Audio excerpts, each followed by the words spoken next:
Right. Today I am reviewing the book that I just finished last night, another classic sci-fi by one of the greats of science fiction, Poul Anderson.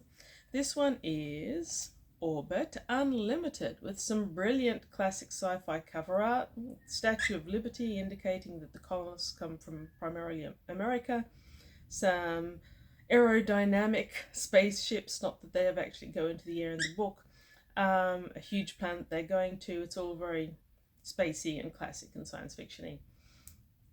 Now, Poul Anderson was one of the early greats of sci-fi. He was born in the 1920s, but by the 1940s and 50s he was already publishing and having great influence on science fiction. I know I've read a lot of his. I can't remember too many of them, and I don't have that many on the bookshelves, so I've just got a vague notion that whenever I come back to one of his books, I'm impressed anew by how well he describes scenes. His description of someone walking in space on a spaceship in space and looking out over the stars is mesmerizing. And his descriptions of the new planet when they finally get there are vivid and very, very beautiful. So I forget that about him. I think another thing that's very characteristic of him is that he has a lot of his speculative fiction, in that he likes talking about social aspects, social dynamics, and there's always good science. Now, he actually had a degree in physics, engineering, one of the STEM sciences, I think it was physics, and that always comes out. There's a lot of science in his classic science fiction. Now, this book is in 4 parts. And in the first part, you start on a future totalitarian Earth. It's no longer governed by elected bodies. It's no longer democratic. It's authoritarian and restrictive. It's so restrictive that a counter movement has come up. I forget what they call themselves. Constitutionalists? I think it's meant to be a reference to the American Constitution. Anyway, they want the right to educate their children however they like, and a few other things. And an interesting point about them is that one of the primary movers, called Jan Sovaboda, is actually the estranged son of one of the most authoritarian of the group. There's a lot of backstory and politics and intricacies into the story at this point, and I'm not going to give away too much of it. It is very, very... okay, it's not dull. But if that was the only thing you were reading, you might find it a little bit pointless. At the end of this first part, the story arc finishes on a note of, yes, these colonists are going to be given a chance to go into space. They're going to head for this recently discovered planet, which is kind of Earth type. It's possible for people to live in it, at least parts of it. And that's the end of the first one. Then we jump ahead a fair bit. The colonists have sold off all their possessions. They're on board a fleet of spaceships. The fleet is under the command of one Coffin, Captain Coffin. Bad name if ever you heard him. You've already been introduced to Coffin in the previous section. And in all 4 sections you get that. You get new introductions to new characters, which then continue on into the next section. So it's quite clever that way. Captain Coffin is in charge of the whole fleet. Most of them travel mostly in some sort of induced sleep, coming out on a rotation. And because Coffin is a professional spaceman, he goes into space for 1 or 2 years, but meanwhile about 85 pass on Earth. And him and all of his cast are basically men apart, because they don't really have any families or any life to come back to. And every time they come back to Earth, they can no longer find the things that they knew about it. So they're quite isolated in that regard. Now, it's in this second section, that the back blurb on the book comes into play. Was it a trap? The colonist ships sped toward the far star. They were free at last from the tyrannical government that had oppressed them from birth. Then came the message from Earth: return at once. New government, guarantee your freedom at home. So that's pretty much all you get on the back blurb, and it only relates to the second section.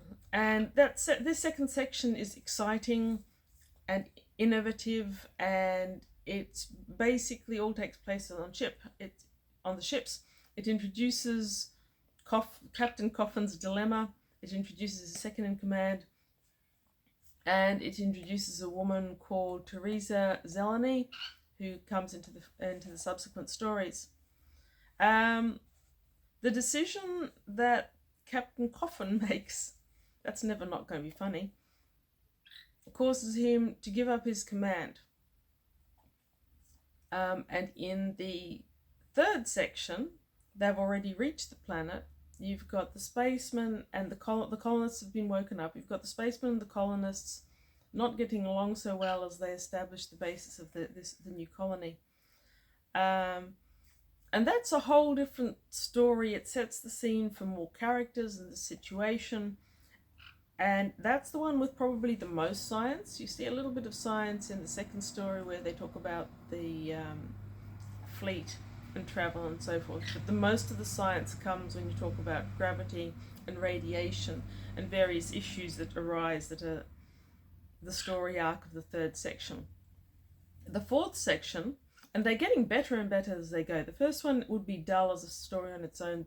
By the second one, it's pretty exciting. The third one is excellent. And the fourth one is absolutely the best and ties them all together. So if I was rating this after the first one, I'd probably only give it maybe 2 or 3 stars out of 5. By the end one, you're kind of wanting to give it a 5 out of 5. This one is on the planet, the newly settled planet. And they've been there for a while now. Their children are already in primary school, even the ones that were born on planet instead of coming from Earth. There's conflicts between planet-born. There's conflicts in the fact that they've got a certain number of vat-grown children, genetically dissimilar from the rest of the population. And that's where, this is the one where you start to get a little bit more of ecology, the more biological sciences, and it goes into the vat-grown children. It has a really exciting story arc when one child goes missing. And Jan Sobodov, who we met in the first section, and Captain Coffin, Captain No More, having become a colonist, go off into the mists to search for him in this incredibly high gravity, unexplored planet where the carbon dioxide and nitrogen is so high at sea level that you're getting nitrogen narcosis just walking around. And that in itself is science in your science fiction right there, because this was published in the 60s. In the 60s, scuba diving was only just really starting out. Nitrogen narcosis, or the bends, were known, but they were still a new idea. Another thing about this is that while they're exploring, they talk about plate tectonics and how it may have influenced the geology of the planet. And a lot of people forget that plate tectonics is a fairly new science. It only really became widespread in the 50s, and it was still struggling against some diehards in the 70s. So the fact that that's in there is brand new, breaking edge science for when it was written. Overall, the descriptions of the new planet are amazing. Now, I've seen some reviews that claim that this is actually a series of short stories.